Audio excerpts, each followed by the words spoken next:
Vamos fazer mais uma oração. Vamos estar entrando um pouco mais nos assuntos a qual já fomos ministrados aqui na noite de hoje. Maravilhoso Deus e eterno Pai, graças damos a Ti, Senhor, por essa oportunidade de estarmos na Tua presença. Ó Deus, obrigado, Senhor Jesus, por tudo aquilo, ó Pai, a qual o Senhor ministrou em nossos corações. Agora pedimos mais uma vez a Ti, ó Deus, que os nossos corações, ó Pai, possam estar aptos para receber a Tua palavra, ó Deus, e que possamos colocá-la em prática, Senhor Jesus, em nossas vidas, ó Pai, cotidianamente. Ó Deus, nos ajuda, Senhor, a ministrar tudo aquilo que o Senhor reservou para a Tua igreja, em nome do Senhor Jesus. Amém. Podemos assentar. Nós vamos dar seguimento, irmãos, ao textos a qual fomos abordados. Algumas coisas que vão ser faladas agora, ela não está encaixada nessa apostila, tá?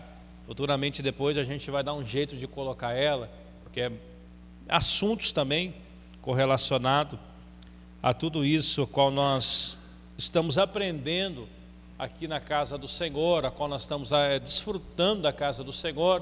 Alguns talvez estão exercendo o ofício a qual nós estamos falando hoje, de cooperador ou diaconato. Alguns já passaram por esses ofícios, mas isso sempre nos faz lembrar a importância de servir ao Senhor com alegria e servir ao Senhor bem. Isso é muito importante, todos nós que estamos aqui sermos ministrados por essa palavra, como o pastor já disse, nos antecedendo. Nas Assembleias de Deus existe uma hierarquia ministerial, né, onde fala-se em degrau ministerial, de cooperador, diácono, presbítero, evangelista e depois pastor. Mas cada um tem uma chamada específica por Deus. Até depois nós vamos entrar no texto aqui de Felipe, um diácono que se tornou um evangelista, não porque ele quis, mas pela necessidade. Ele se propôs a fazer a obra do Senhor. Hoje muitos olham e falam assim: eu não faço porque não é minha área, vai morrer nisso, essa é a realidade. Eu não faço porque não é o meu ministério. Mas a obra do Senhor, Deus não disse somente pastor, somente cooperador, somente diácono. O Senhor disse: ide. O Senhor não disse para Paulo, o Senhor não disse para Pedro, o Senhor não disse para Lucas, que estava acompanhando Paulo. O Senhor disse: ide. Então a função é para todas nós. Isso é questão de cooperação, de cada um ter ali um propósito específico na casa do Senhor. Vamos aqui ao texto dessa apostila a qual nós temos, e depois nós vamos entrar em outro material que posteriormente depois nós vamos dividir com os irmãos. A prática do cooperador e do diácono na igreja. Como já foi falado, os diáconos, ele atua como porteiros da igreja. E por que nós precisamos de porteiros dentro da casa do Senhor? Porque qual que é a necessidade? Aqui foi falado, para guardar as portas. Porteiro era considerado levita, desenvolvia também a tarefa de arrecadador de ofertas, aquele que se preocupava ali no trabalho do templo, e também vigia, a qual está em Mateus capítulo 13, versículo 34.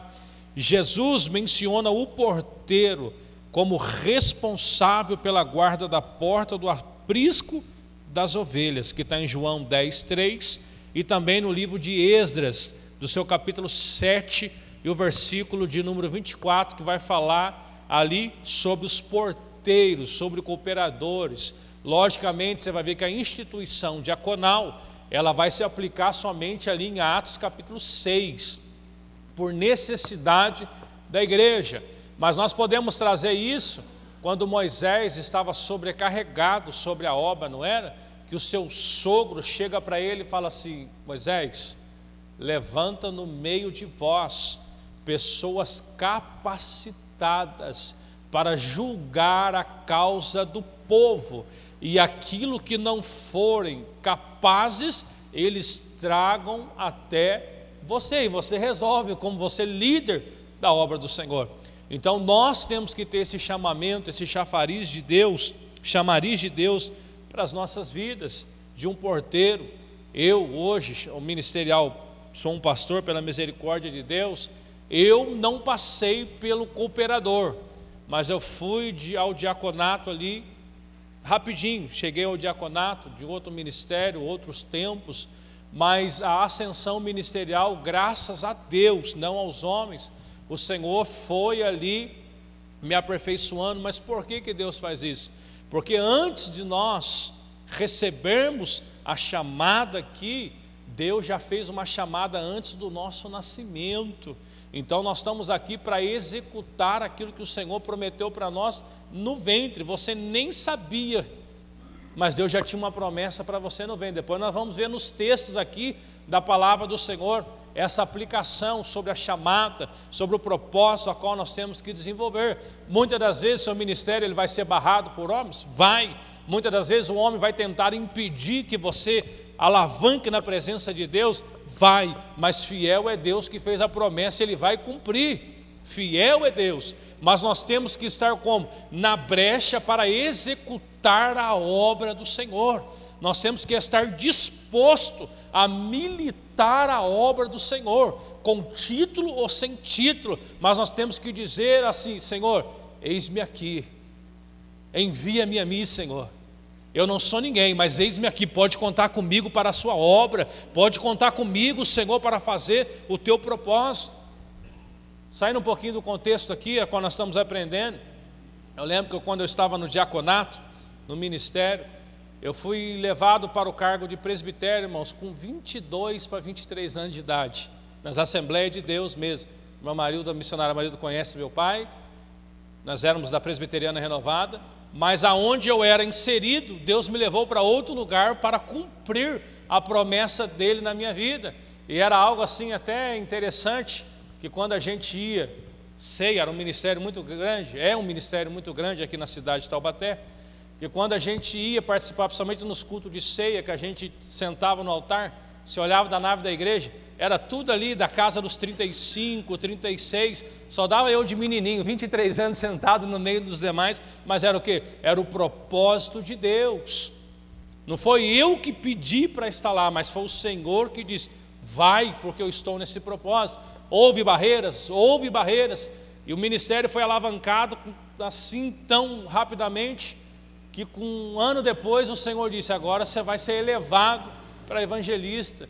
E foi algo tão maravilhoso, foi numa convenção a qual nós fazíamos parte, aonde nós saímos aqui da cidade de Taubaté, chegamos em Santana do Parnaíba, aonde tinha mais de 5.000 obreiros, entre os presbíteros, evangelistas, pastores, presidentes de ministério do Brasil inteiro e fora do Brasil. O Senhor leva um menininho de 24 anos de idade, coloca lá e fala assim: a partir de hoje te levanto, te separo para o ministério de evangelista. E de 2014 para cá, como pastor, dirigindo igreja, com 24 anos de idade, irmãos, pensa bem. Mas era o quê? Era um propósito do Senhor. Mas engana-se que eu tenho uma promessa e eu vou esperar o tempo de Deus. Aquilo que eu falei, o tempo de Deus é hoje, o tempo de Deus é agora. Deus quer aproveitar as forças, a sua virilidade que você tem hoje. Não adianta deixar lá quando a perna não suporta mais, quando o fôlego fale: Senhor, eis-me aqui. Deus não quer, Deus rejeita o seu chamado. Mas Deus quer contar com você agora, que você tem disponibilidade para orar, para ir no monte, para ir na rua, que você tem disponibilidade para caminhar, para pregar sem microfone, para cantar sem microfone, para bater de porta em porta. Deus quer contar com você agora. Mas muitos falam: eu tenho uma promessa de Deus.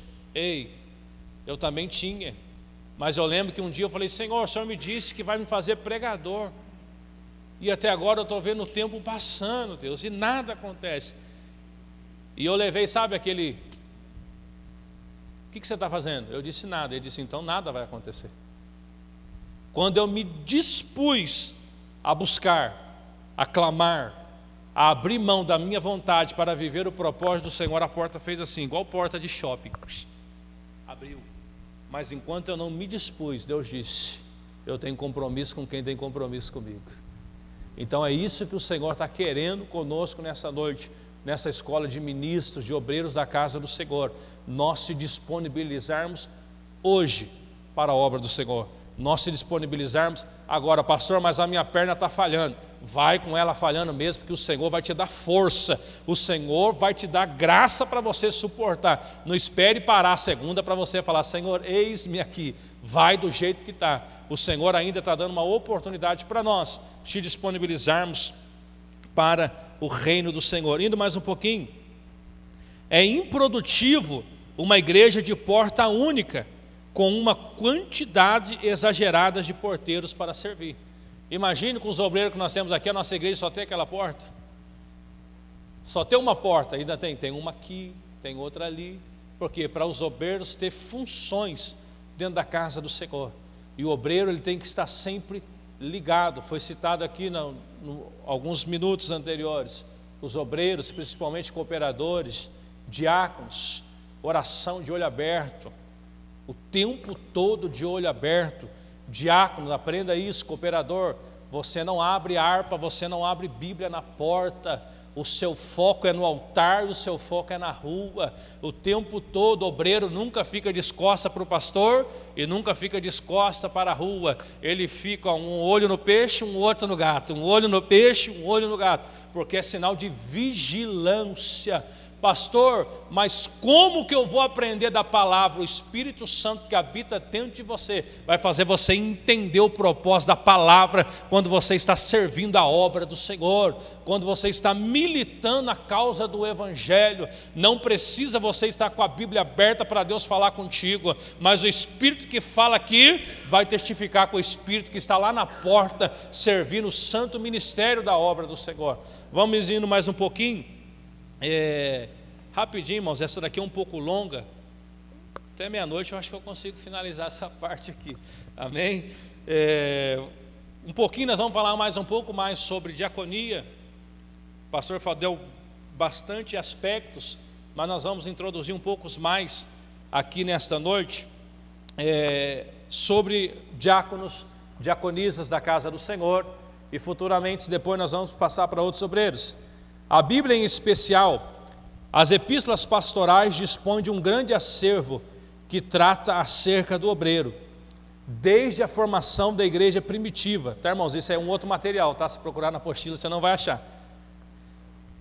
Que o Mestre Jesus preocupou-se em formar um colegiado de apóstolos preparado para auxiliá-lo na pregação. Olha que interessante. Jesus não pregou sozinho, mas ele preparou um grupo de apóstolos para pregar a palavra do Senhor. Jesus poderia muito bem dizer, não, eu prego e vocês dão glória, eu prego e vocês intercedem, mas Jesus não, eu prego e vocês pregam, eu dou glória, e assim nós vamos fazendo a obra do Senhor. Não é uma pessoa específica, mas Jesus se preocupou muito com esse propósito.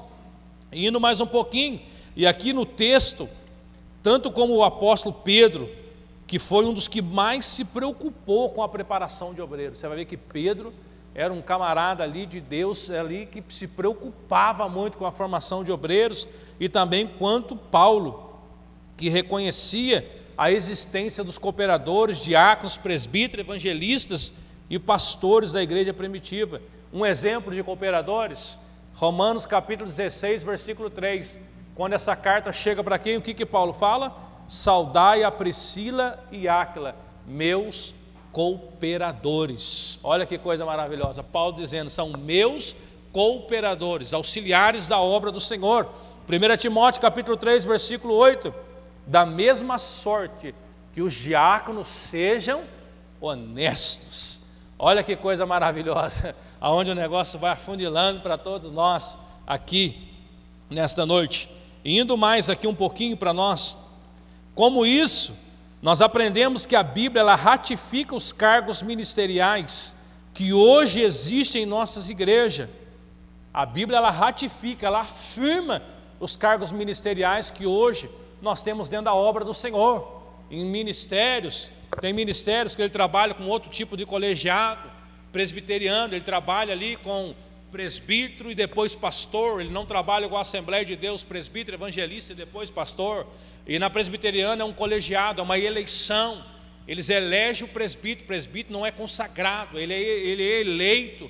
E quando vence o prazo de eleição, ele tem que ser reeleito. Ele não perde a unção de presbítero, mas ele deixa de exercer as funções básicas dentro da igreja. Por isso que foi falado, a igreja sim que tem que olhar e dizer, não, isso aí vale a pena. Porque hoje, infelizmente, irmãos, não sei se aplica eu falar isso ou não, mas hoje é muito coleguismo. Infelizmente hoje dentro da casa do Senhor é muito coleguismo. Eu consagro porque é meu amigo. Eu consagro, vou fazer aqui para ninguém ver, tá bom? Eu consagro por causa disso. Ei, mas quem escolheu foi Deus. Quem fez a eleição desde o ventre foi Deus. Não foi eu, não foi obreiro, não foi liderança, foi Deus que escolheu a cada um desde o ventre. Vamos rapidinho aqui, passamos mais. Aí a importância para nós. O que é ministério? Nós sabemos o que é ministério. Ministério é a construção espiritual da igreja. Isso é ministério, que é o corpo de Cristo. A função da igreja função da igreja, não de obreiros. A função da igreja é pregar a palavra, santificação, exercer os dons espirituais e depois também manifestar sobre tudo isso os frutos do Espírito. Essa é a função da igreja, o ministério da igreja. O ministério ele é composto por todos, porque nós somos todos membros de um só corpo. O diácono, o presbítero, o membro, o jovem, a irmã do círculo de oração, o músico. E isso é dever de todos nós, exercer esse papel de ministério dentro da casa do Senhor. E agora nós vamos aqui um pouquinho mais. Assim que recebe a chamada para o ministério, recebe o nome de obreiro. Já não é mais irmão, mas é obreiro da casa do Senhor.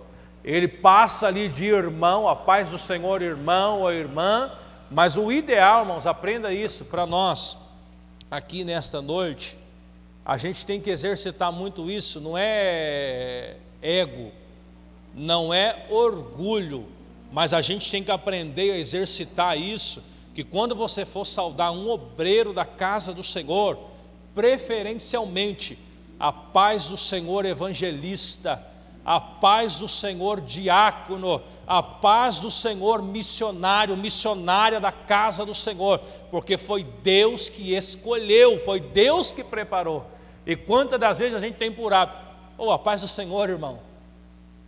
Nós somos irmãos, em Cristo Jesus somos, mas Deus levantou um grupo específico de pessoas dentro da casa do Senhor, pessoas comissionadas para o santo ministério da casa do Senhor, e a gente tem que ter por hábito isso, mas vamos indo mais um pouquinho. Primeiro, a chamada para o ministério. O homem que recebe uma chamada para aceitar a Cristo, primeiro, chamada, para aceitar a Cristo como seu Salvador, na qual denominamos de chamada geral. Primeiro ele recebeu uma chamada geral, eu quero aceitar a Jesus como meu Salvador. Olha para você entender, primeiro nós somos chamados para aceitar a Jesus, e depois vem o outro chamado para as nossas vidas. Olha para você ver como Deus, Ele é disciplinado naquilo que Ele faz. Não é como nós que fazemos bagunça muitas das vezes, Deus é disciplinado naquilo que Ele faz. E essa chamada geral, porque ela inclui todos os homens. Isaías 55:1 diz o quê? Ó vós todos que têm sedes, vinde às águas. João 3,16, porque Deus amou o mundo de tal maneira que deu o seu Filho unigênito, para que todos aqueles que nele crê, não pereça, mas tenha vida eterna. Chamado de Deus para nós, é um chamado de Deus para a obra, para fazer parte do corpo de Cristo.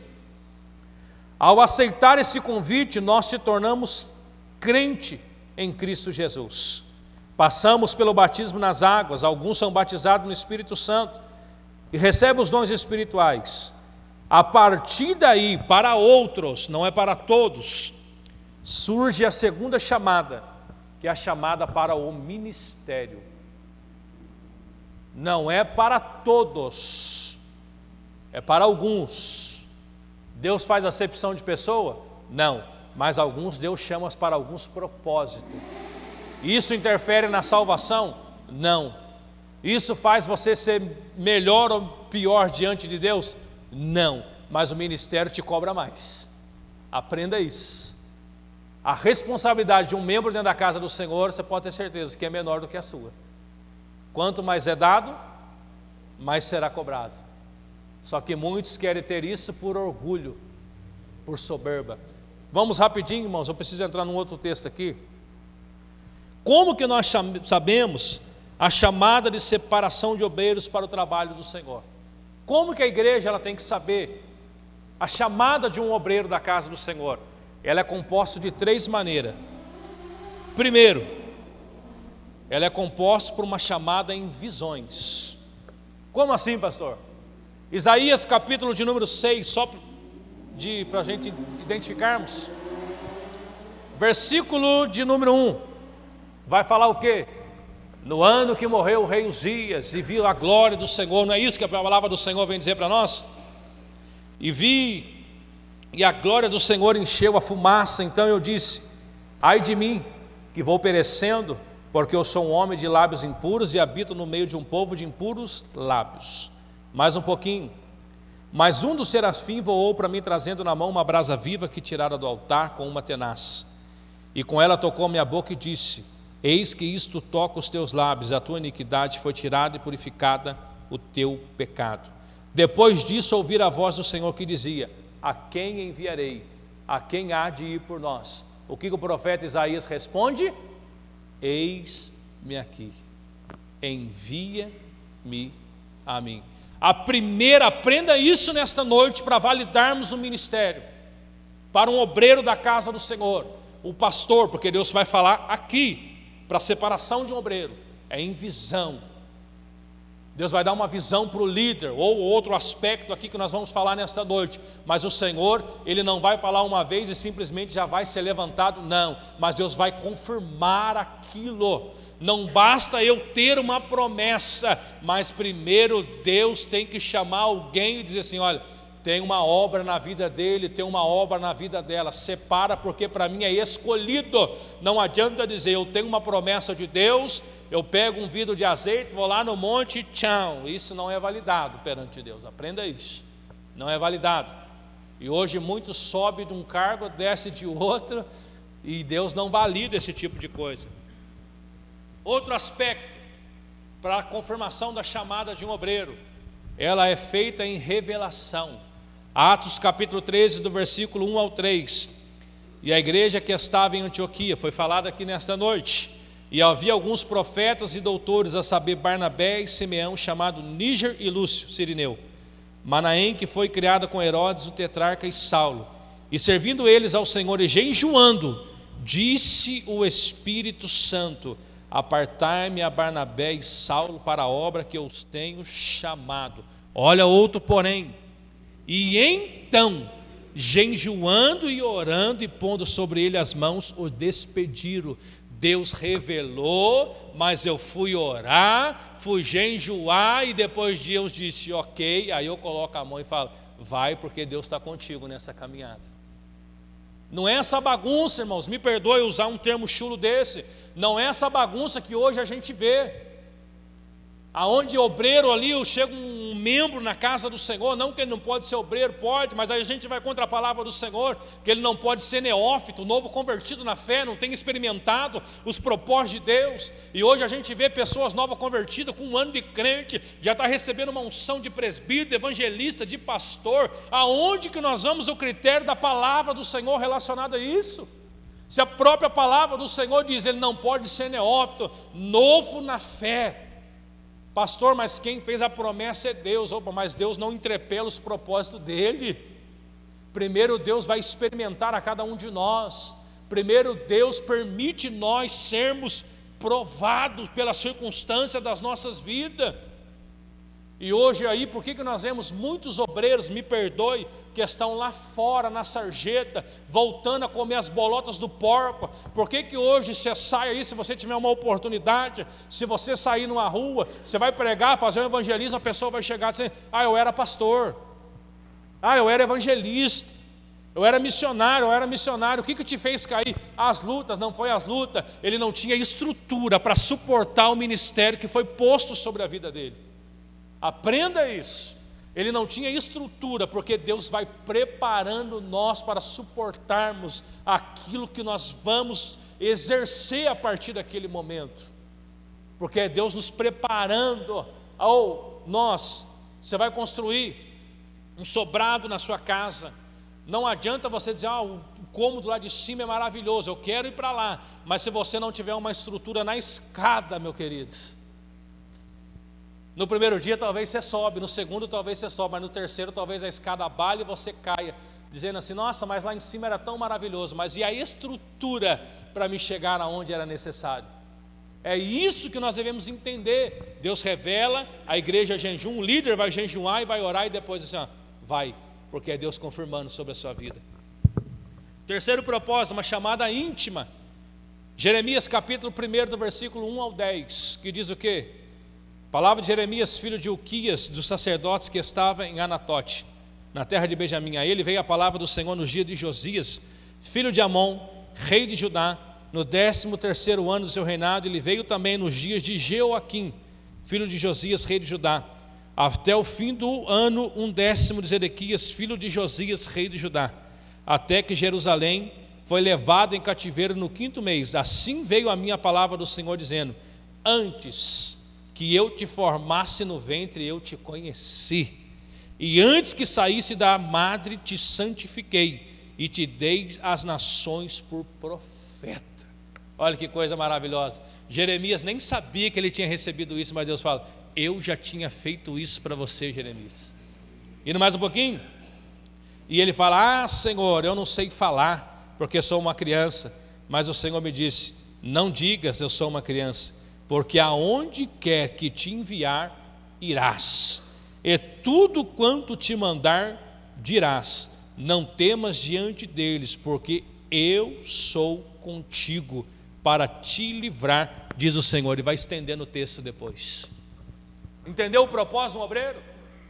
Entendeu a chamada? Deus, ele te separa no ventre, Deus confirma no ventre. Eu te chamei desde o ventre da sua mãe para esse propósito.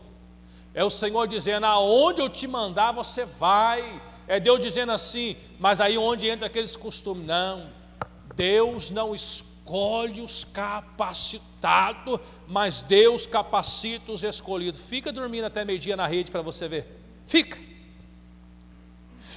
dormindo lá na sua casa assistindo lá, sei lá o que vai assistir, daí não é problema nosso, mas fica lá assistindo a noite inteira, o dia inteiro para você ver se Deus vai te capacitar. Vai achando que Deus é bobo, vai.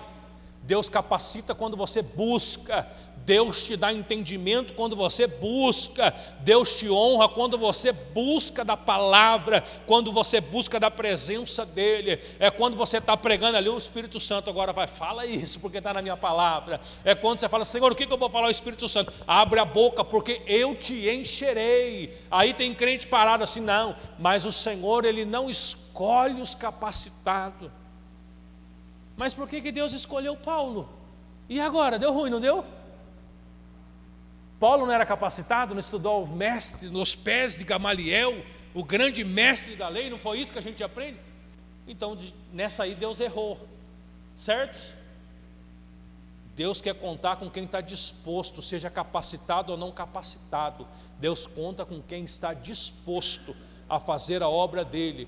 O que é disposto? Pastor, o meu português é ruim, a minha dicção é ruim, mas se tiver que falar glória, se tiver que falar aleluia, se tiver que falar Jesus, eu estou aqui. É o Senhor dizendo, opa, vai nessa tua força, eita glória, é o Senhor dizendo, vai nessa tua força, porque eu te encherei. Mas não fica de braço cruzado esperando cair do céu, porque é só chuva e está com dificuldade de cair nos últimos dias. Esse é o propósito do Senhor para as nossas vidas. Não vai dar tempo, eu vou passar bem aqui para um pouquinho. Porque, sem dúvida, nós podemos afirmar que a separação ou a consagração para a obra do Senhor deve ser sempre posterior à chamada para a salvação. A consagração não depende do tempo de conversão, nem da atividade praticada na obra do Senhor. Mas aí agora, todavia, não se deve consagrar pessoas neófitas, novo convertido. É importante que antes da consagração sejam provados e aprovados por sua obra. Exemplo, Atos 6:3: escolheis, pois, irmãos, entre vós 7 varões de boa reputação, cheios do Espírito Santo, de sabedoria, aos quais constituamos sobre este importante negócio.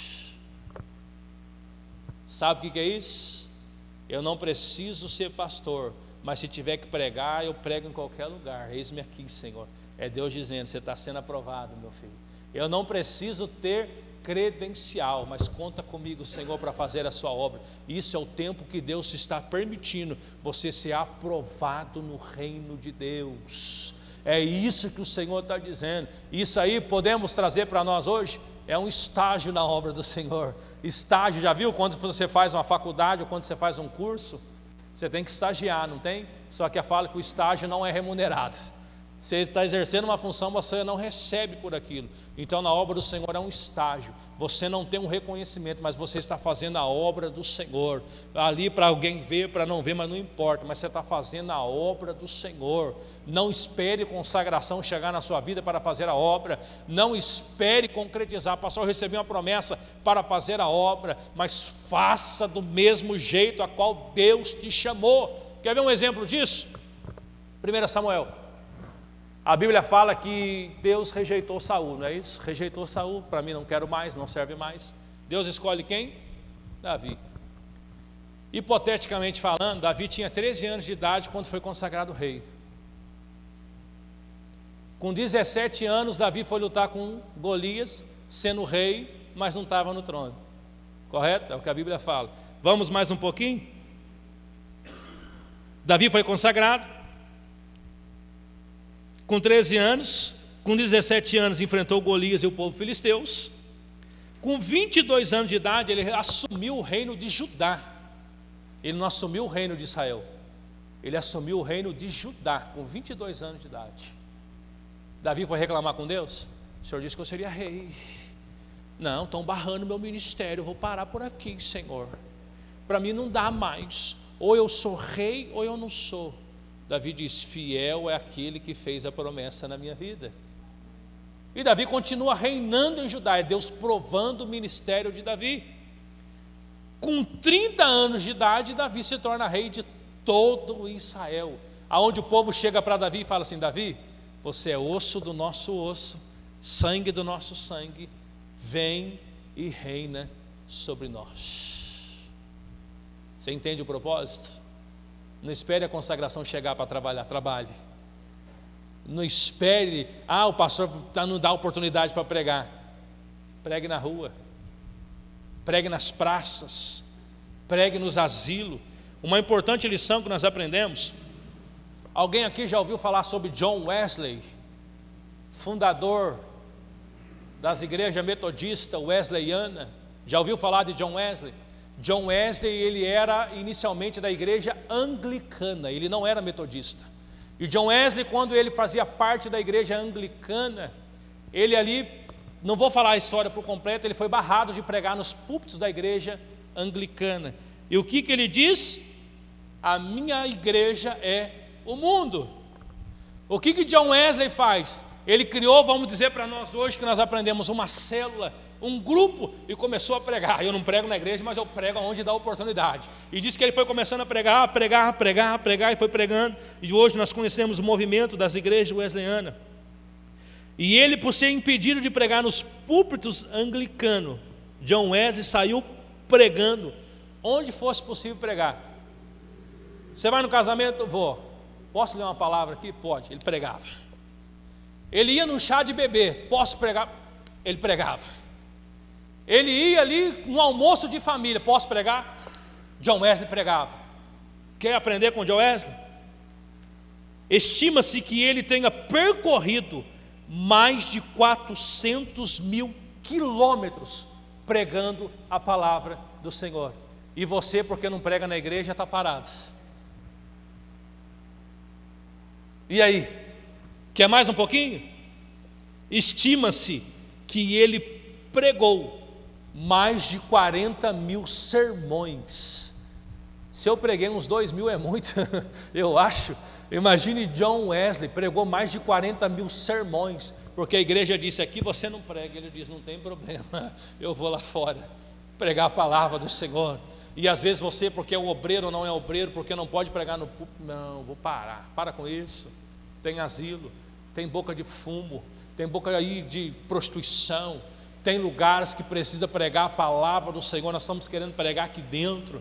Não que não é gostoso pregar dentro da igreja, é maravilhoso, mas o Senhor está dizendo aí: sai para fora daqui nesta noite. Você vai ver um grupo de pessoas ali sedento, prega a palavra para ele. Você vai sair e encontrar um grupo.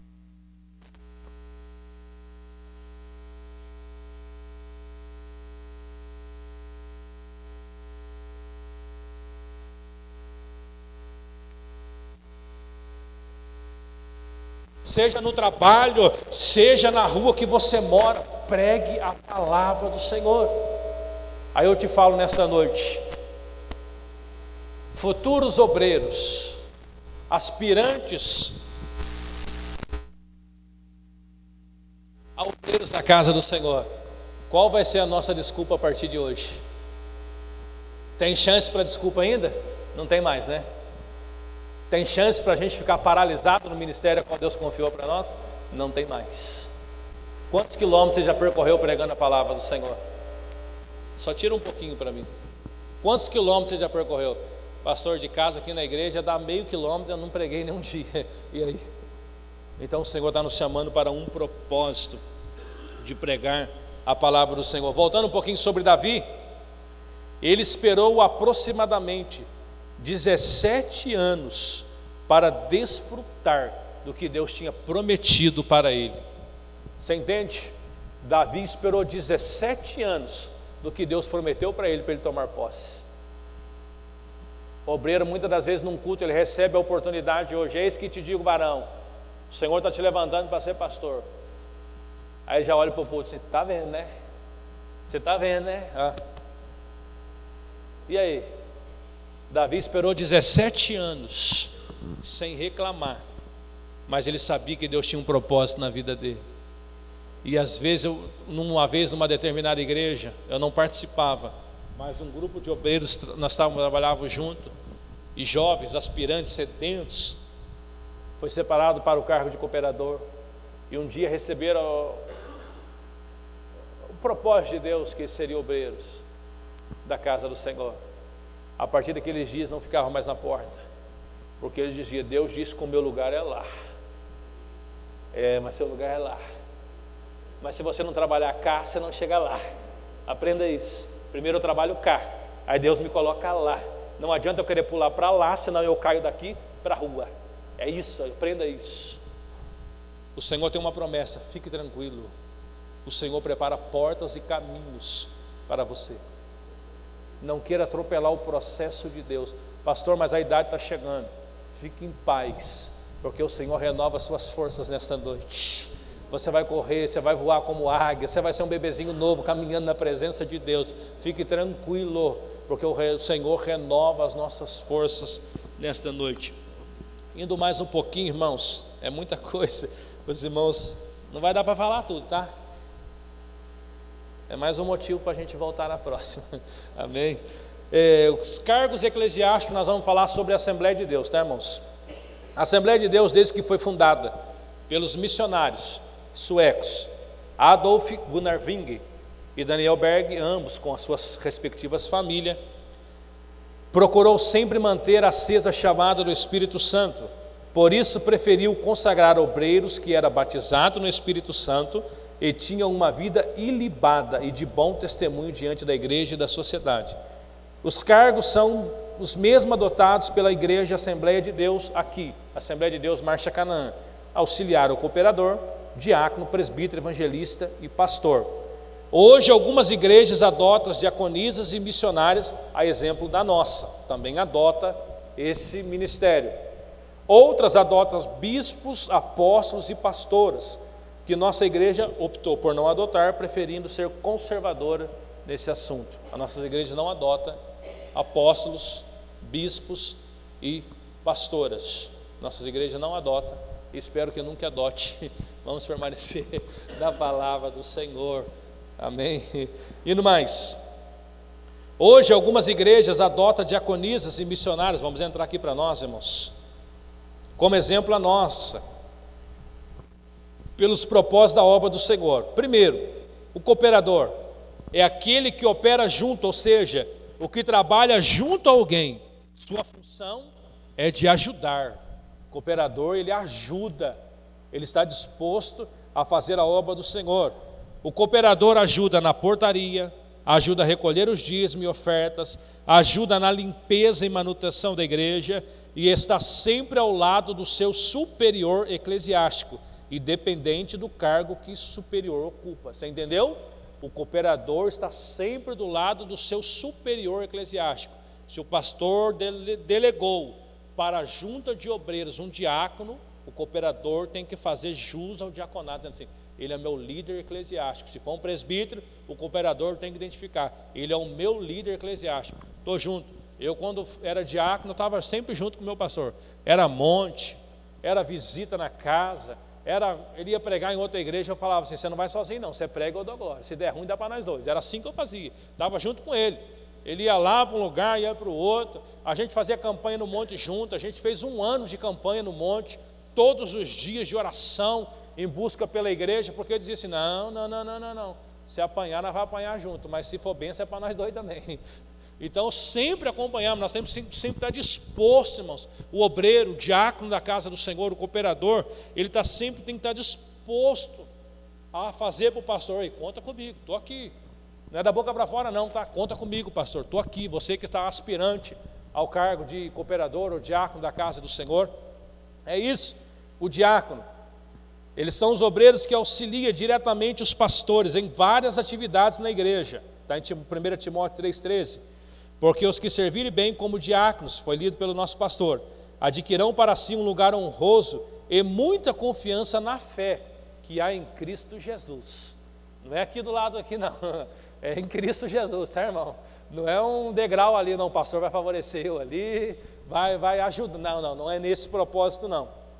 Indo mais aqui, pulando aqui, vamos falar um pouquinho sobre a característica do bom obreiro, tá? Aí nós já vamos entrar nas partes finais, não vai dar tempo. Qual é as características de um bom obreiro, seja ele cooperador, seja ele pastor? Primeira característica, ele tem que crer naquilo que ele está pregando. Foi aquilo que o pastor falou: irmãos, não espere nada de mim, já não crê no que prega, já está ruim o negócio. Primeiro, qualidade de um bom obreiro, ele tem que crer no que prega. O segundo, ele tem que viver o que ele está pregando. Entendeu? Eu creio no que prego, mas eu tenho que viver o que eu prego também, senão não está adiantando nada.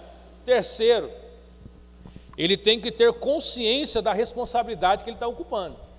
Eu tenho compromisso com a obra do Senhor, eu tenho a minha responsabilidade da obra do Senhor. Então eu vou chegar no meu horário, vou exercer a minha função, vou ter que ir embora no horário que for determinado, mas eu vou fazer com prazer a obra do Senhor. Hoje, irmão, salvo o trabalho, a gente tem que ter mais responsabilidade. Eu, quando era diácono da casa do Senhor, eu trabalhava num hipermercado aqui em Taubaté. Eu entrava às 5h15 da manhã, mas eu chegava na igreja, o culto começava às 19h30. Eu chegava na igreja às 6h45.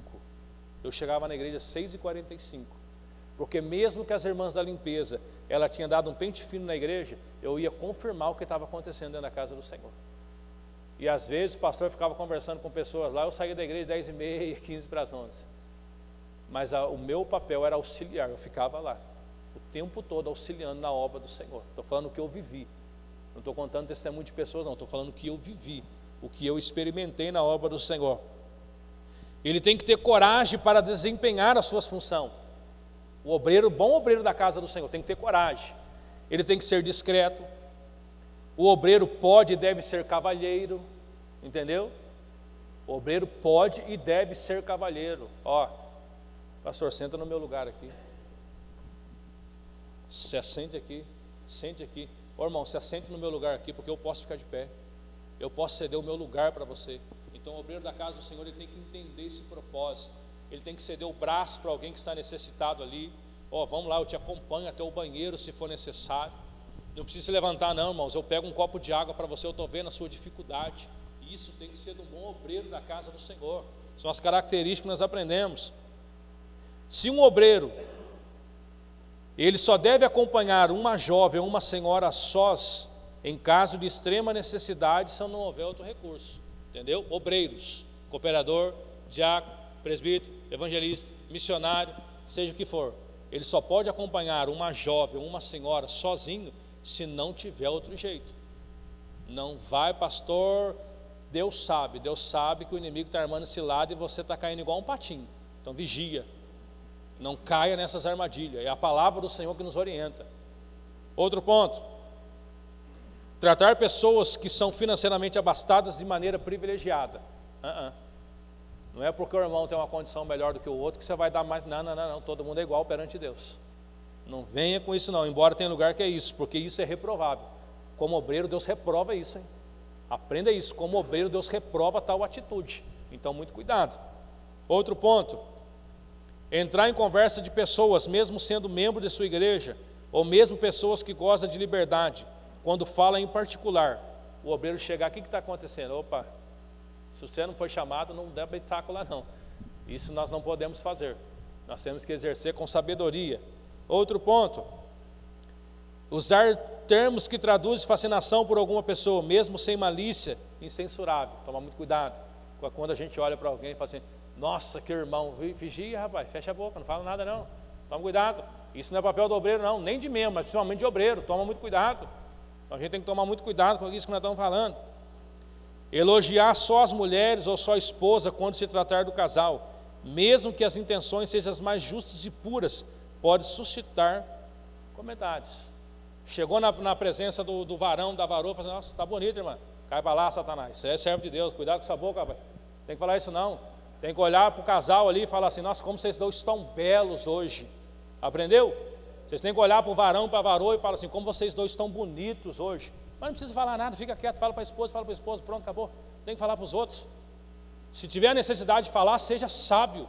Nossa, como os varões, os irmãos aqui da igreja são cheirosos, benção. Mas não fala individual para ninguém não, porque Deus não se agrada desse tipo de coisa. Pode gerar comentários. Nós estamos aqui para aprender, irmão, nós somos obreiros. Se você não gostar, você fala: glória, Senhor, aleluia, porque nós estamos aprendendo mais da obra do Senhor. Outro ponto: o obreiro deve ser pontual nas suas responsabilidades. E a palavra do Senhor está dizendo para nós. O obreiro deve ser asseado. Quem lembra do asseado? Você lembra? Higiênico, Rexona, não te abandona. Um Colgate passar na boca não faz mal para ninguém. Um perfuminho ali não faz mal para ninguém. O obreiro tem que ser asseado, porque você é a pessoa do Espírito Santo. O Espírito Santo não habita em templo sujo. Então, quando você não tem uma questão de higiene, saiba que Deus fala assim: nem Deus habita, irmãos, porque Deus não habita em ambiente sujo. Então, principalmente o obreiro tem que ser asseado, limpo, ó, a roupinha dele ali tem que estar bonitinha, padrão, para se apresentar diante da igreja do Senhor. E isso é um papel de um obreiro, irmãos. Parece coisas bobas, mas às vezes nós temos que ensinar pessoas a esse ponto que está dificultoso. É uma realidade. Indo mais um pouquinho, esse bom obreiro, ele tem que ter características espirituais tais como amor, fé, santidade, humildade, paciência e perdoador. Isso é um papel de um obreiro, irmãos. A gente não que a gente não espera de um membro, mas de um obreiro, isso tem que estar nele. Ah, pastor, eu não consigo perdoar. Então vai procurar as suas qualidades de obreiro. Ah, pastor, se pisar no meu pé, Deus sabe que você precisa se reformar como obreiro. Essa é a realidade. Deus sabe de tudo isso. Indo mais um pouquinho, Misericórdia. Existe 4 palavras gregas, nosso pastor já falou aqui, que traduzem a palavra diácono. Primeiro, diáconos, ministro ou servo. Diaconel, ministra, aquele que ministra. Diaconia, ministério, serviço, socorro. Ou diaco, é o moço de recados. É usado com relação às pessoas que servem a outra. Esse é o diácono. É aquele que o pastor liga para ele e fala assim: ô varão, faz favor para mim, vai lá na casa do irmão fulano de tal, leva a ceia para ele porque eu não posso. Ô meu irmão, faz favor para mim, vai lá na casa do irmão Pedrinho, vê como é que está a dispensa dele lá, vai lá, faça esse favor para mim. E isso aqui é o serviço do diácono da igreja, é o papel do diácono. Varão, faça favor para mim, vai lá na casa da irmã Maria, você e sua esposa, ela está debilitada, vai lá, lava a roupa dela, limpa a casa dela e volta para a igreja. Isso é um papel do diácono, tá, irmão? Isso é um papel do diácono. Não, pastor, eu vou limpar a casa da irmã. Cadê o amor? Cadê o amor ao próximo? Isso é um papel do diácono, irmãos, é fundamentado na palavra de Deus, onde ele tem que olhar para a necessidade do outro e ir lá exercitar um amor, um pudor. Irmão, você está precisando de alguma coisa, está precisando passar uma vassoura na sua casa, você fez uma cirurgia, está com dificuldade, porque o que fala? Cuidar dos órfãos, do necessitado e das viúvas, necessitada com qualquer coisa que ele estiver passando. Isso é um papel de um obreiro, irmãos, da casa do Senhor, e muitos acabam que não exercendo esse fundamento. Mais um pouquinho da palavra, irmãos. A instituição dos diáconos.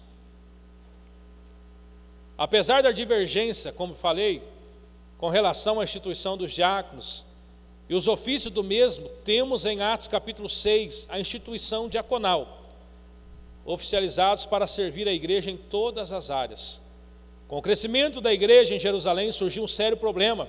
Alguns judeus helenistas que falavam grego, eles falavam grego, eles murmuravam contra os hebreus, os judeus, que falavam o aramaico, porque eles reclamavam que suas viúvas e órfãos estavam sendo esquecidos na distribuição diária, convocando os apóstolos a resolver e reunir toda a igreja para discutir o assunto, e então disseram aquilo que nós falamos: não é bom que nos deixemos a palavra de Deus e servimos às mesas, mas escolhei dentre vós 7 homens de boa reputação. Olha o que foi a necessidade de levantar os obreiros, porque os apóstolos estavam tendo que deixar uma função para exercer outra, e disse: não é bom que a gente faça isso, então vamos levantar pessoas para esse propósito. E aí o Senhor levantou a cada um de nós para esse propósito que estamos aqui nesta noite, para fazer a obra do Senhor. Vou estar dando mais uma resumida aqui. Uma igreja, ela crescerá sem o funcionamento correto do corpo diaconal? A igreja, ela cresce sem o funcionamento correto do corpo do diácono? De maneira nenhuma, ela não cresce. Você pode jejuar, você pode orar, você pode trazer aqui os melhores pregadores da palavra do Senhor, os melhores cantores, mas ela não cresce, porque o diácono tem aquele olhar clínico. Chegou alguém e fala assim: está faltando gente na igreja hoje. Por mais que às vezes o pastor ele não observe, mas o diácono ele tem a capacidade de observar: está faltando o irmão fulano de tal, não veio no culto hoje. Então a igreja não cresce de maneira nenhuma sem o funcionamento do corpo diaconal, porque os pais da igreja perceberam ser impossível deixar a palavra para servir às mesas, também não poderia impedir que a igreja crescesse. Mais um pouquinho, vou resumir algumas coisas aqui. E uma observação muito importante: os diáconos, cooperadores, eles devem trabalhar como bombeiro espiritual. O que é um bombeiro? O que você entende por um bombeiro? Quer que eu explique? Um bombeiro espiritual, por quê? Apagando todo foco de incêndio, de discórdia dentro da igreja. Esse é o papel do diácono. Porque quando surge a discórdia na igreja, o material inflamável que o inimigo usa é o da língua. Está lá em Tiago, capítulo 3, versículos 5 e 6. Apagando o incêndio da discórdia, resta então acalmar os pequenos focos que ainda restam. Porque aonde vai começar a passar o problema? O diácono.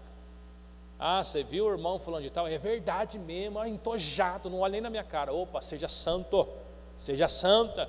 Não, varão, talvez a pessoa está com um problema ali, para com isso, é a sua cabeça. Então o servo do Senhor, o obreiro, o diácono, ele tem que ter essa função de bombeiro espiritual. Você não gosta de mim nojento, para com isso. Você tem que ser ali servo de Deus. Fala, não, irmão, talvez a pessoa ali está passando por algum... Vamos lá perguntar para ele se ele tem dificuldades. Para com isso. Aí você está apagando os incêndios contra a obra do Senhor.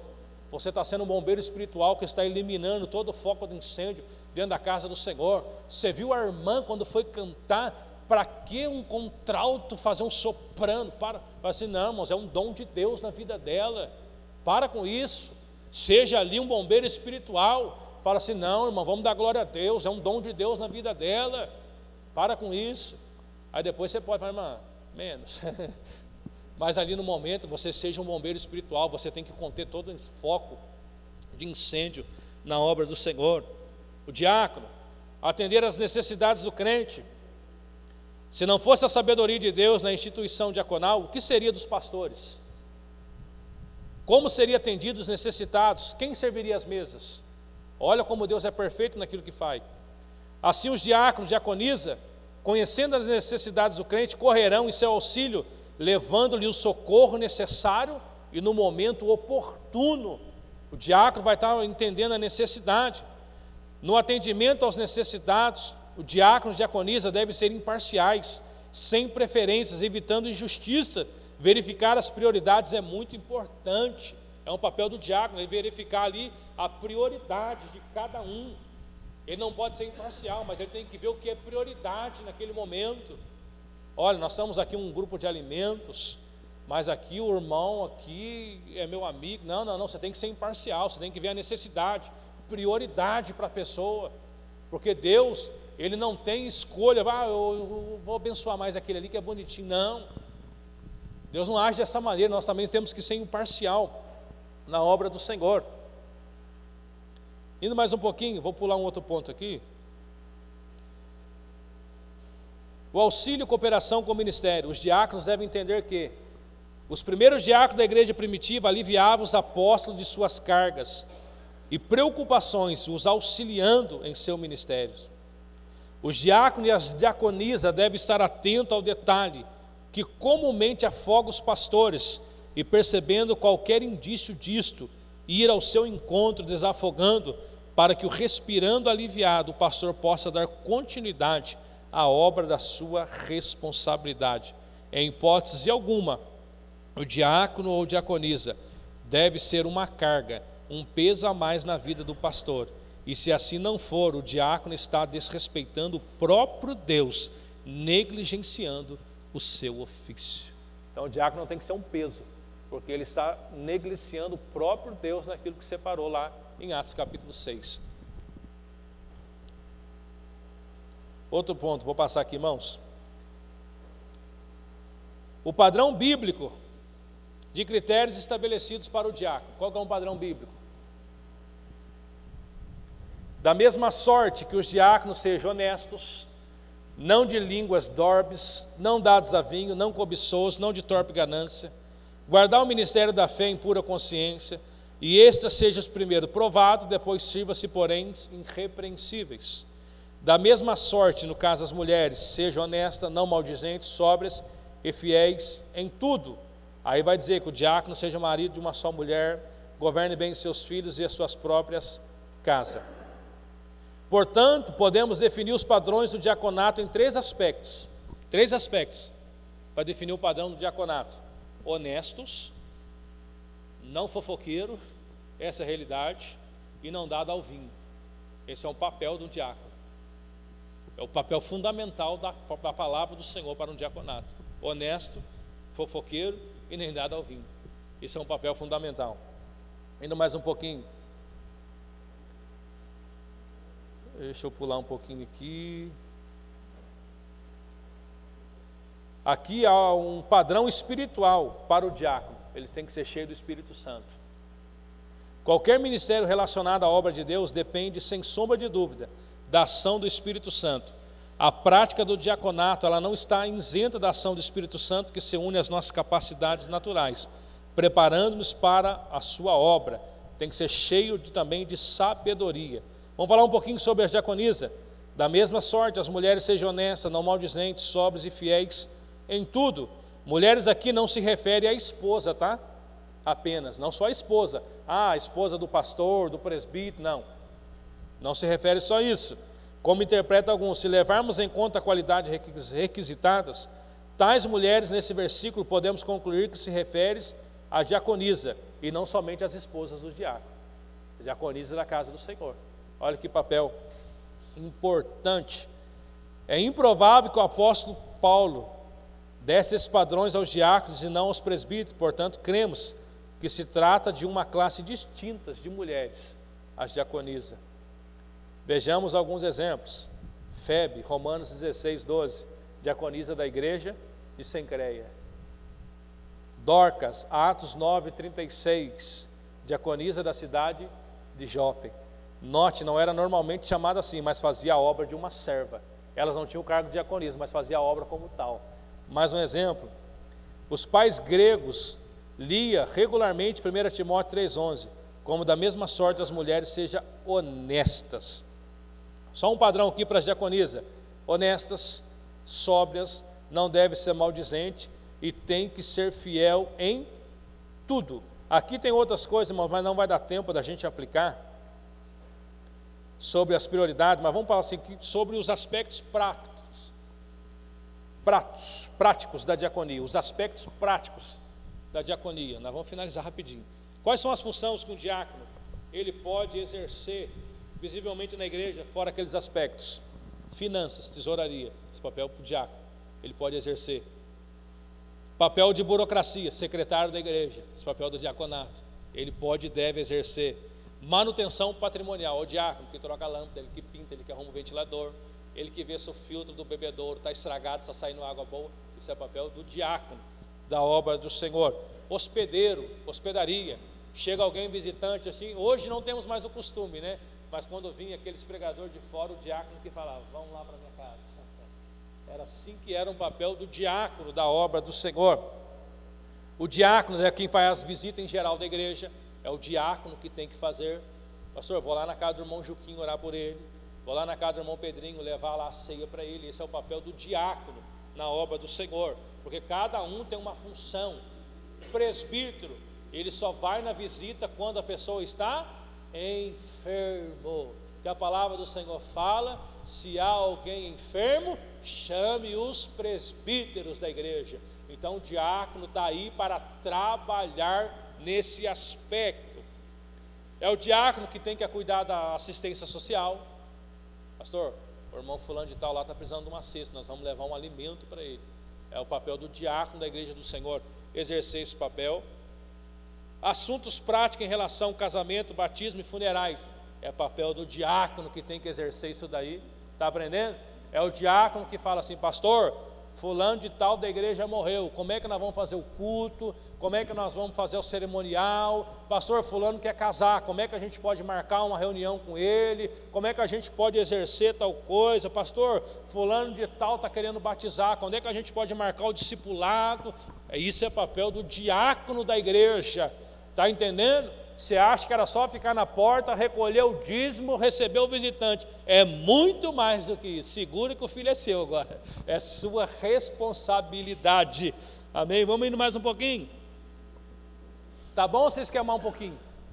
Como é o papel do diácono? É ele que programa os eventos da igreja. É papel do diácono. Mais um pouquinho? É o diácono que faz as reuniões e os acompanhamentos. Aceitou Jesus? Vem cá, irmão, dá seu telefone, de onde você mora.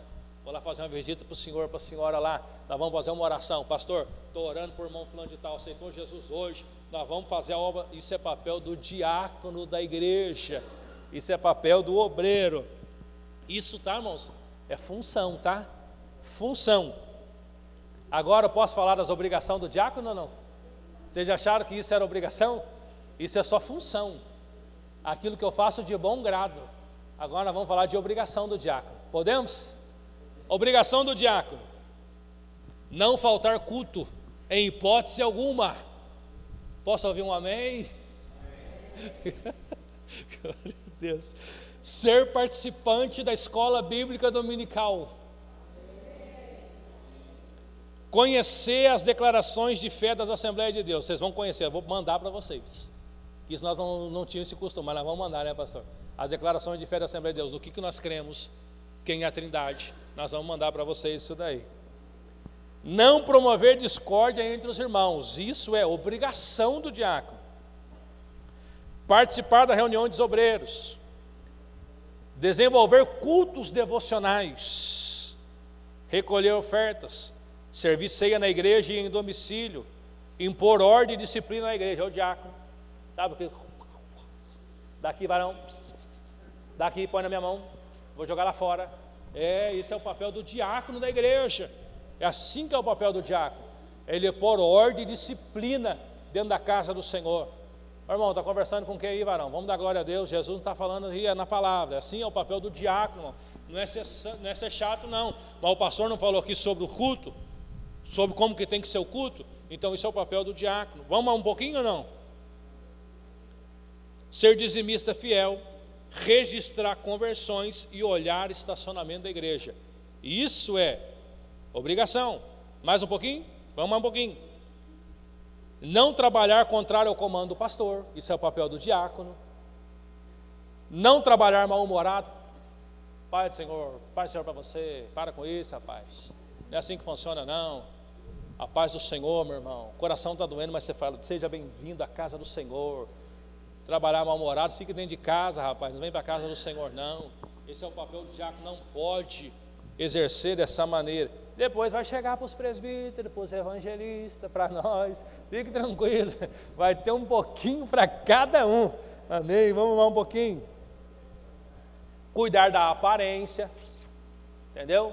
Rexona, Natura, Boticário, entendeu? É um papel do diácono da igreja do Senhor, cuidar da aparência, irmãos. Isso é nosso. Mais um pouquinho. Ser conselheiro sempre, aquele que tem uma palavra de aconselhamento. A pessoa chegou ali, não, varão, fique em paz, Deus vai entrar nesse negócio. Oi, fica tranquilo, estamos orando por você. Isso é um papel do diácono, tem que ter que ser conselheiro. Ter espírito voluntário é aquele que... Nós vamos mudar o banco de lugar. Conta comigo, pastor. Nós vamos derrubar o muro. Conta comigo, pastor. Isso é o espírito voluntário do diaconato, irmãos. Às vezes a gente brinca um pouco, mas é o espírito do diaconato. Ele abrange muito mais do que aquilo que a gente acha. As diaconias que estão lá fazendo café, que estão cortando um pão, passando a margarina, isso é um espírito voluntário na obra do Senhor. Mais um pouquinho. Quando houver dúvidas, procura esclarecer com o superior encarregado da área a qual nós estamos. Agora eu vou voltar um pouquinho para outro texto aqui, irmãos, e nós vamos finalizar. Deu para entender o propósito? É muito material, é muita coisa que a gente precisa falar e às vezes não dá tempo, né? Mas a gente saindo daqui com esse propósito que o Senhor nos chamou para servir com excelência na obra dele, não tem como dar errado. Não tem como dar errado. Faça com prazer a obra do Senhor. E aqui nós vamos entrando um pouco na outra parte da lição, que está aí nessa apostila, que fala sobre o porquê que nós precisamos de diácono na igreja. Na igreja primitiva, como nós já falamos, ele era responsável pelo socorro aos necessitados, viúva, órfãos e estrangeiros, pelo servir às mesas e manter a boa ordem da casa de Deus. Eles existem para atender a demanda social da igreja e as necessidades inerentes da vida terrena. Quando a gente desassistido ou abandonada na igreja, os diáconos existentes não conseguem atender a demanda, reconhecemos novos diáconos para suprir a necessidade. Então o papel do diácono, eu falo para vocês, é algo tão maravilhoso. Quando eu fui diácono, foi o Senhor que me capacitou para outra coisa. Aprenda isso. Parece até, não tem nada a ver com o que o pastor vai falar agora, mas quando a glória de Deus ela entra, ó, é pela porta, meu querido. Então o primeiro a ser tocado pela glória é o diácono que está lá na portaria.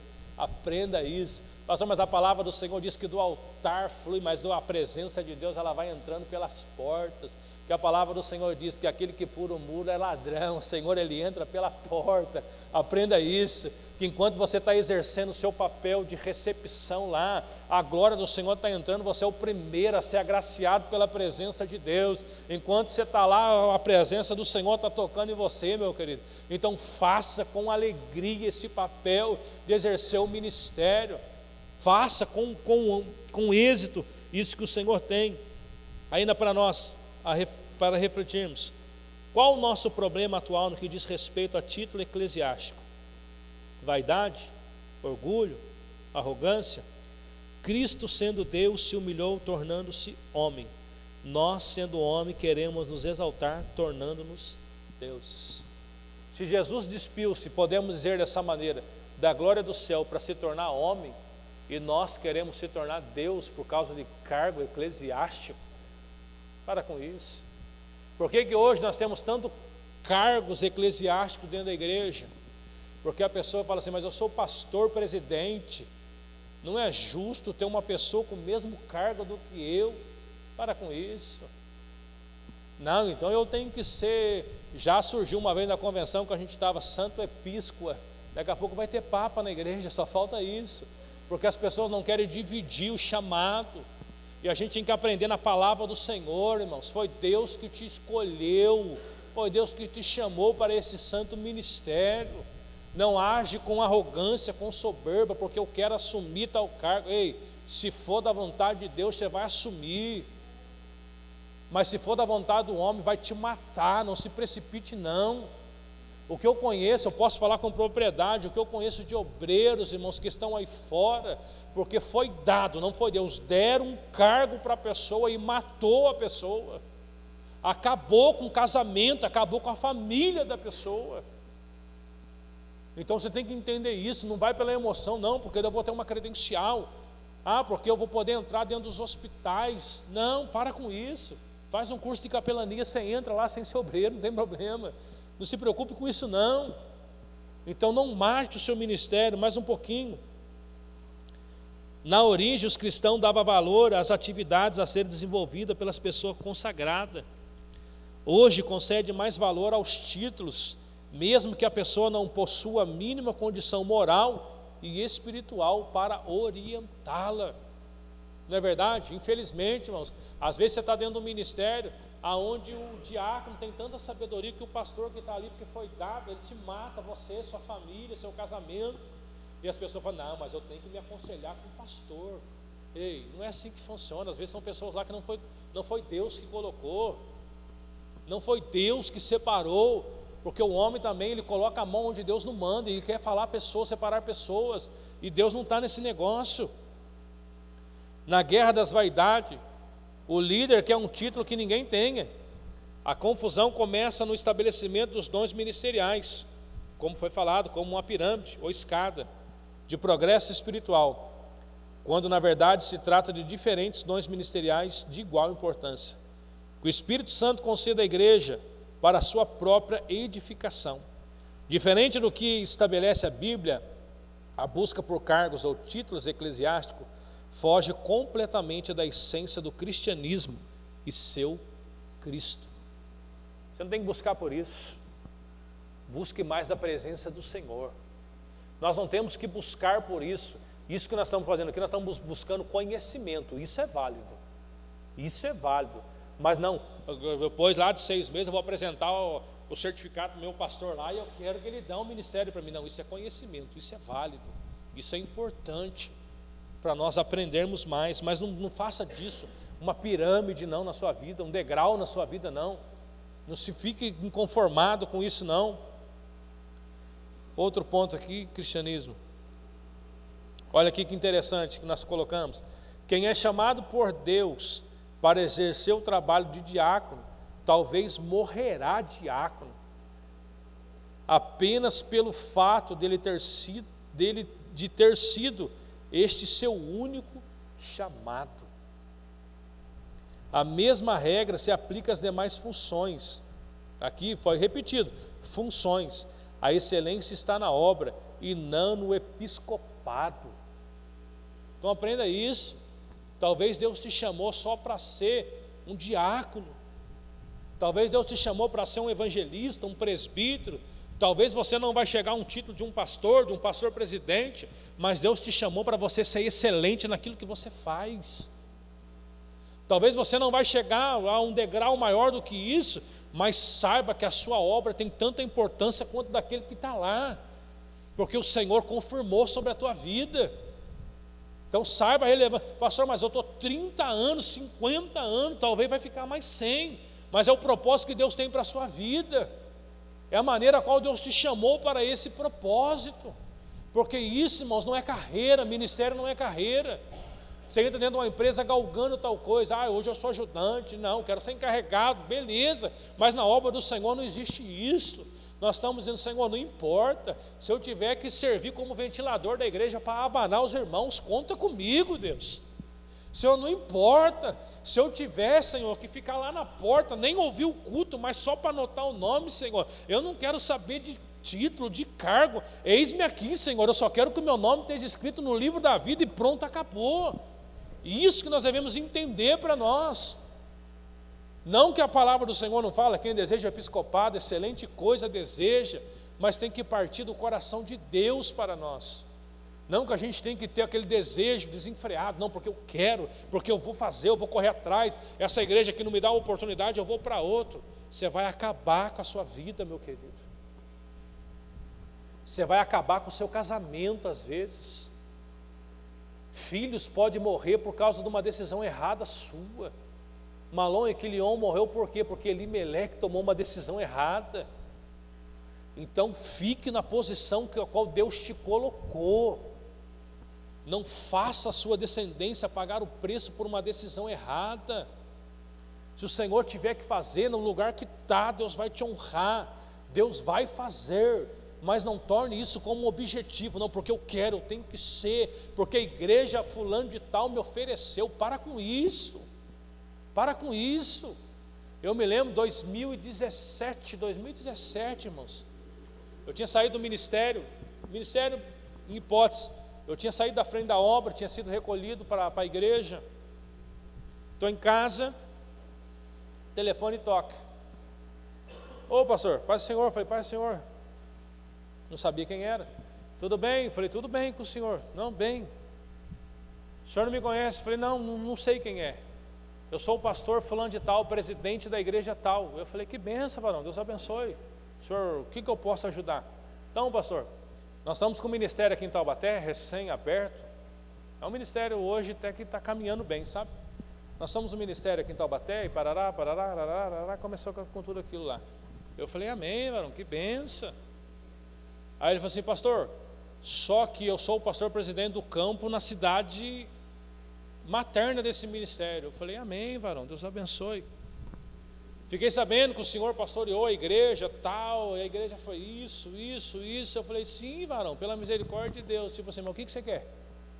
Pastor, eu preciso retornar para nossas origens lá, e eu estava convidando o senhor para assumir o campo como presidente da igreja em Taubaté. O senhor vai ter isso. Falei, varão, a minha emoção não me compra. Eu vou orar. Se Deus falar ok, eu vou. Não, pastor, não preciso orar. Eu falei assim, então esquece, eu já estou fora desse negócio. Imagina um menino de 26, 27 anos, pastor presidente. Uau! Não era o que Deus tinha para mim. Não era o que Deus queria para a minha vida. Eu disse, eu vou orar, pastor. No meu coração já dizia, não é para ti. Mas eu dizia, eu vou orar, pastor. Não, pastor, não precisa orar. Deus está falando assim, não, então esquece, não conte comigo.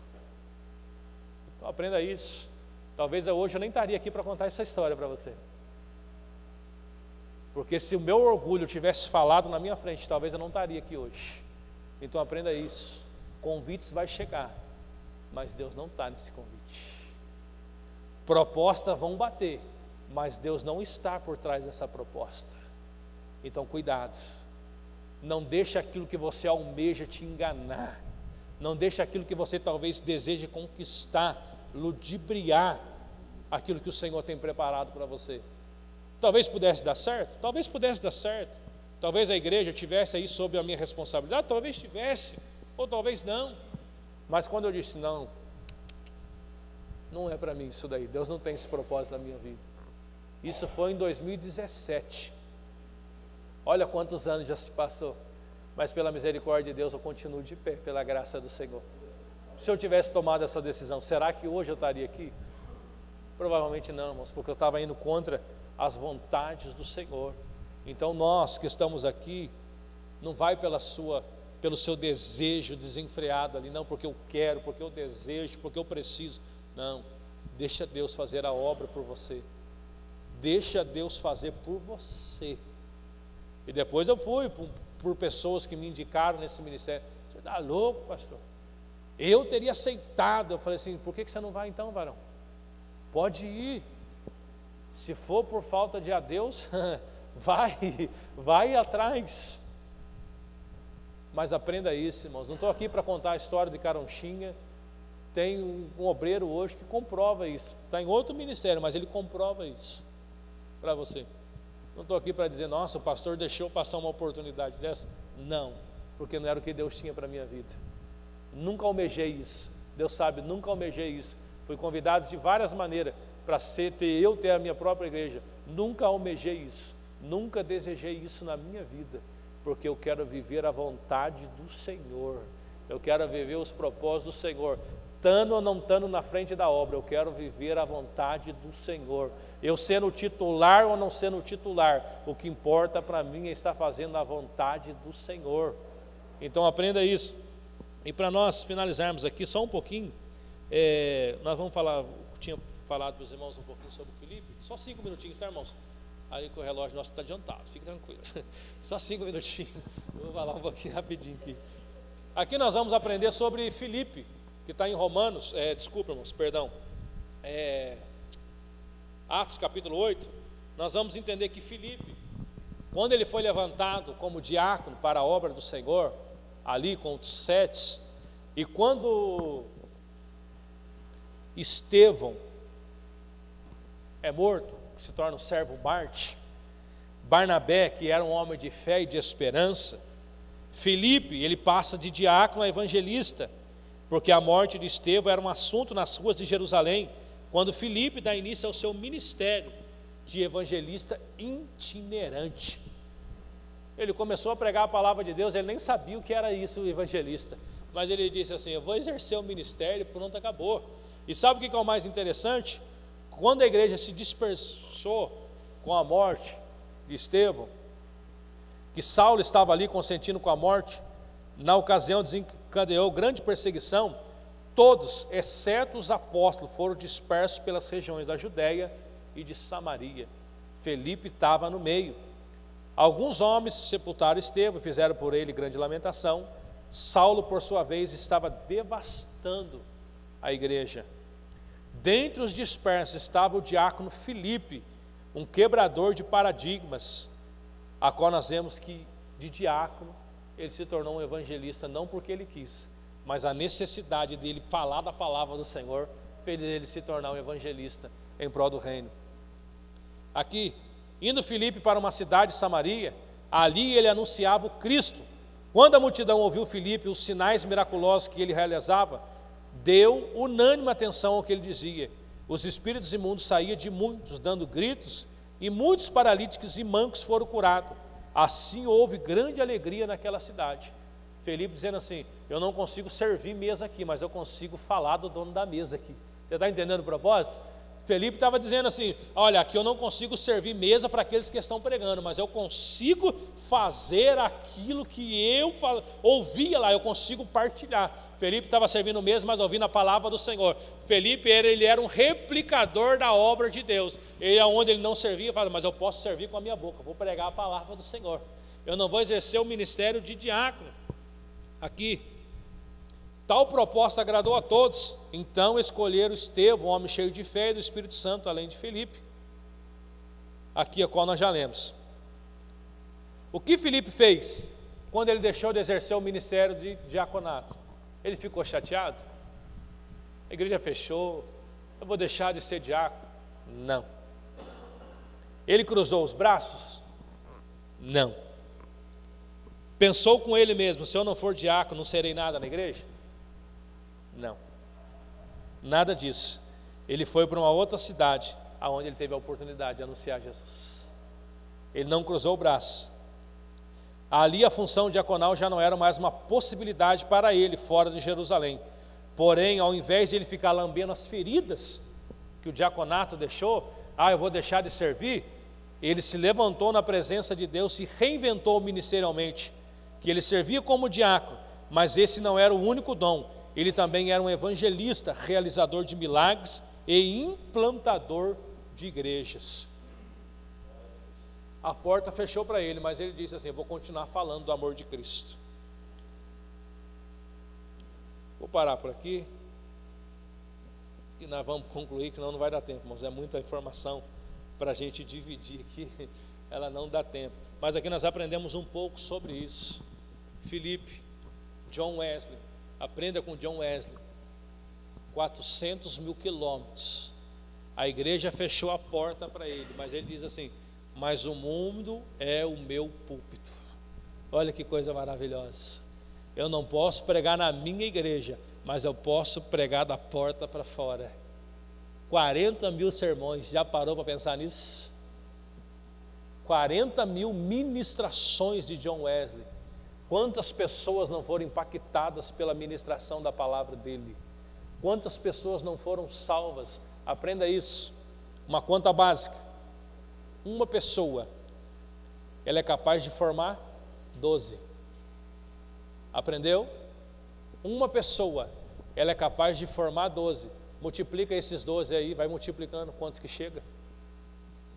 Se você forma 12, os 12, quantos que vão formando na sua trajetória? Consegue replicar isso? 12, 24, 36, 48, olha a dimensão que isso vai tomando. Só de 12 que você formou, e aqueles 12? Quanto que eles estão formando nessa terra? Então, por quê? Apregoando a palavra do Senhor. E entramos na conclusão, irmãos, que diz assim: o exemplo que devemos copiar é o de João Batista, mesmo sendo precursor do Salvador, homem destemido em sua missão e temido em seu ministério, não titubeou quanto à sua postura em relação à vaidade e o orgulho, inquirido por seus discípulos, asseverou: é necessário que ele cresça e que eu diminua. João não poderia bater no peito? Fui chamado primeiro que você, rapaz. Enquanto você estava lá fazendo o ofício do seu pai, eu estava pregando a palavra. Não é isso que nós aprendemos? Jesus começa seu ministério com 30 anos de idade, porque seu pai José havia morrido. Então ele tem que ensinar o ofício de carpintaria para os seus irmãos. Enquanto Jesus está ensinando o ofício de carpintaria para os irmãos, João está fazendo o quê? Pregando a palavra de Deus. E quando Jesus chega, João faz o quê? Que ele cresça, porque eu não sou nada, eu tenho que diminuir. Então não se preocupe com isso não, querendo vanglória, honra para si mesmo. Aprenda isso, eu tenho que diminuir mesmo, eu tenho que a cada vez me tornar na posição menos favorecido na presença de Deus. Quanto menos eu crescer, mais eu sei que a graça do Senhor, ela habita na minha vida. Que Deus abençoe a todos por essa oportunidade que nos foi concedida de falarmos um pouquinho da palavra do Senhor. Espero que todos tenham pegado com êxito tudo isso que foi falado. A sua mente ela vai começar a trabalhar com tudo isso que você ouviu. A sua mente vai começar a absorver essa informação lentamente, mas ela vai digerindo e você vai ter a capacidade depois de transmitir isso para as demais pessoas. Que Deus abençoe a todos. Não falte na próxima aula, amém? Eu creio que vai ser melhor do que essa, em nome de Jesus. Eu creio que vai ser melhor do que essa, onde nós vamos aprender mais a palavra do Senhor, e que Deus nos dê graça, que esse curso não pare nos 6 meses, mas que ele continue meses afincos aí, para nós se prepararmos mais para a obra do Senhor, amém? Vamos passar a oportunidade para o nosso pastor, está dando encerramento aqui em nome de Jesus.